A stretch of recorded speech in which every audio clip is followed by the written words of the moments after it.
नमस्ते बच्चों, स्वागत है आपका। आइए हिंदी में समास को जानते हैं कि समास क्या होती है।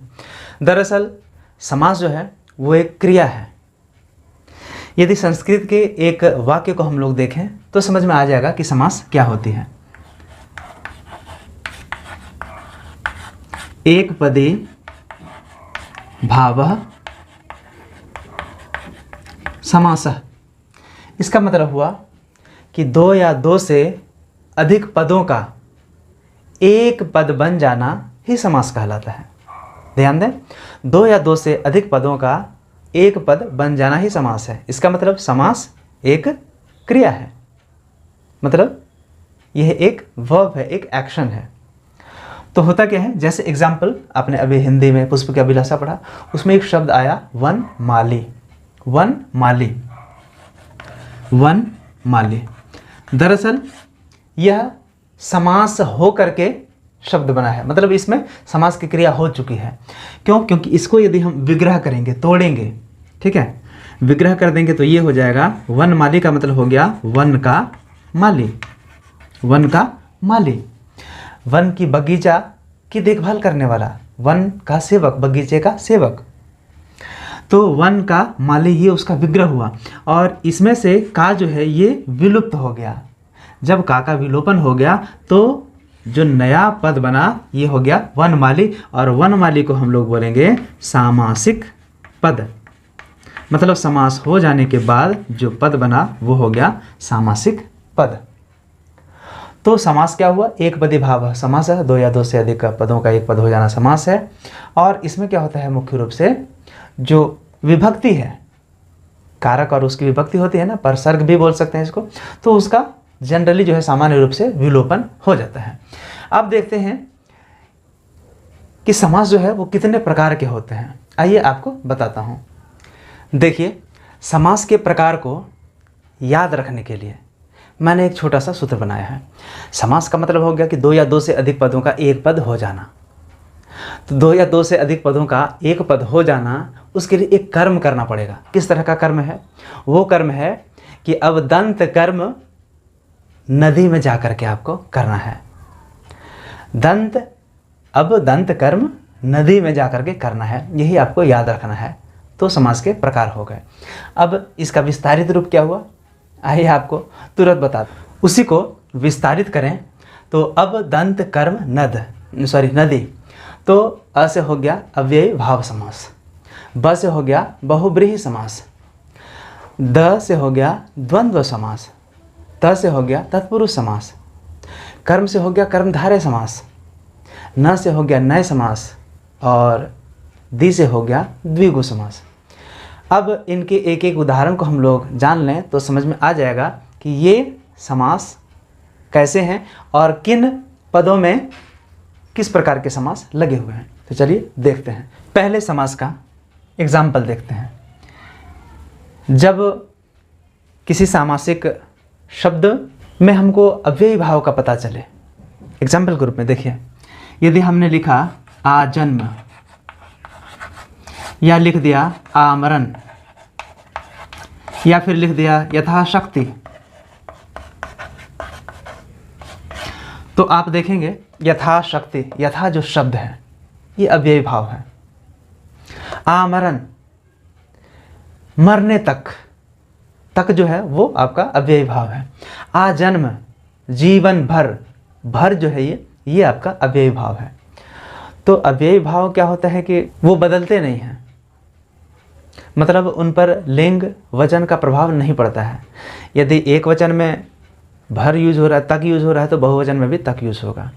यदि महिलाओं के लिए तक यूज हो रहा है तो पुरुषों के लिए भी तक यूज होगा। मतलब न उस पर लिंग का असर पड़ता है और न उस पर वचन का असर पड़ेगा, ठीक है, प्रभाव पड़ेगा।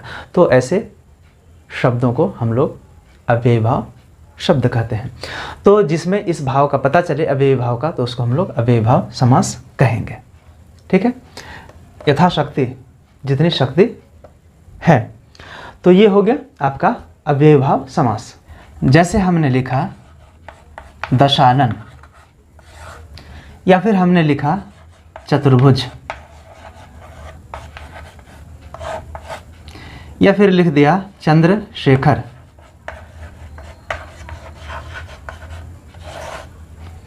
इन शब्दों का अर्थ क्या हुआ? दश आनन।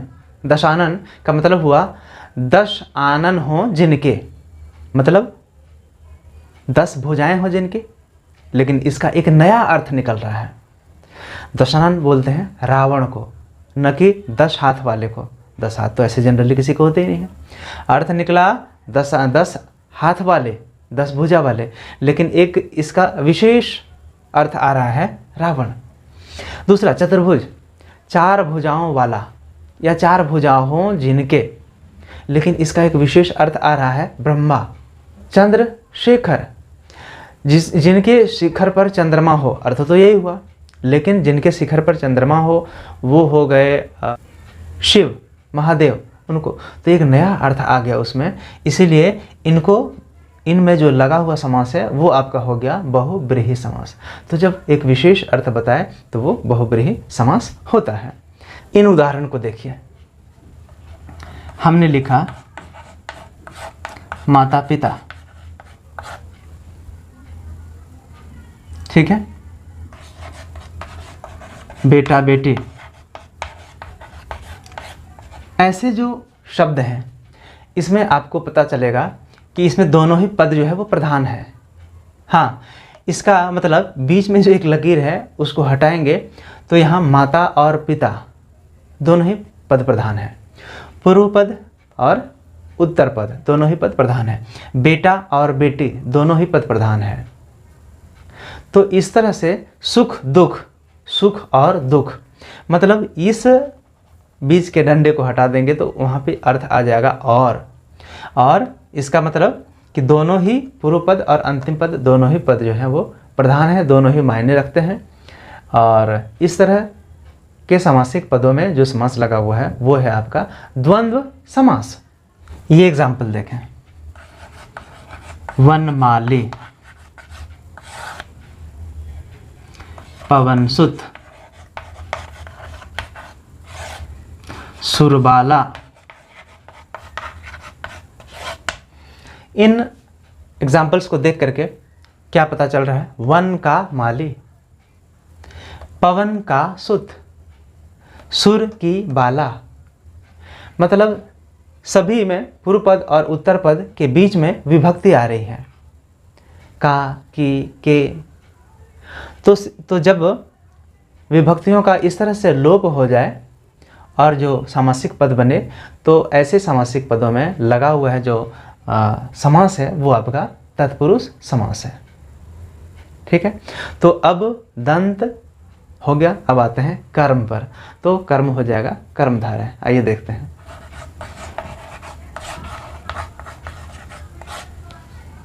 नीलगाय,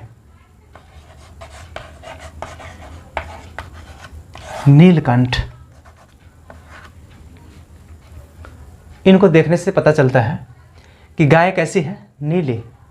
कंठ कैसा है? नीला। इसमें क्या है कि उपमा और उपमेय की बात है। कहने का मतलब एक में विशेषता, विशेषण दिया गया है और दूसरा जो है वो विशेष्य है। गाय की विशेषता कैसी है? वो नीली है। कंठ की विशेषता कैसी है? वो नीली है। तो इस तरह के समासिक पद होंगे तो इनसे साफ आपको पता चलेगा कि इसमें कर्मधारय समास है।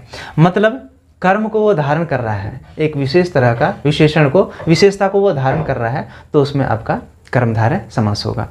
तो अब दंत कर्म हो गया। अब आते हैं नदी पर। ठीक है, तो न से क्या होता है? न से आपका हो जाएगा नय समास। ठीक है, नय।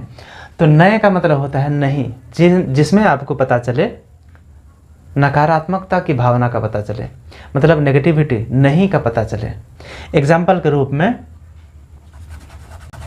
बेकाम, मतलब काम का नहीं। उसी तरह अशुभ, मतलब शुभ नहीं, शुभ नहीं। अचर, मतलब चर नहीं। अचर मतलब चर नहीं।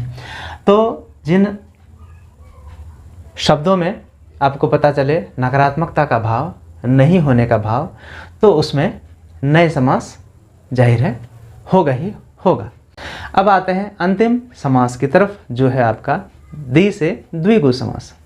द्विगु समास, द्वि का मतलब होता है दो, और दो क्या है? संख्या है। तो जो भी शब्द संख्यावाचक होगा, मतलब जो सामासिक पद में संख्यावाचक पद का पता चले, उसमें हम बोल सकते हैं कि द्विगु समास होता है। एग्जाम्पल के रूप में दोराहा, त्रिभुज, चतुर्भुज, पंचभुज, षटभुज, चौराहा, सभी में देखिए आपको कोई संख्या का बोध होगा। दो संख्या, त्रिभुज तीन संख्या, चौराहा जहाँ से चार राहें फूटती हैं निकलती हैं तो चार का पता चलता है। तो इस तरह से सारे जो हैं, अब दंत कर्म नदी से मैंने सभी समासों का आपको बता दिया। उम्मीद है आपको समझने में सुविधा होगी। यदि इसके बाद भी आपको कोई डाउट है, कोई शंका है, तो आप कमेंट बॉक्स में जा करके कमेंट कर सकते हैं। और यदि आपको अच्छा लगा तो अपने बच्चों के बीच, अपने दोस्तों के बीच शेयर करना बिल्कुल नहीं भूलें। और हाँ, सब्सक्राइब बिल्कुल कर लें, क्योंकि ये फ्री है। और जब भी मैं इसी तरह के कोई ज्ञानवर्धक जानकारी वाला वीडियो डालूंगा तो आपको सबसे पहले इसका नोटिफिकेशन मिलेगा। इसलिए बेल आइकन को दबाना बिल्कुल नहीं भूलें।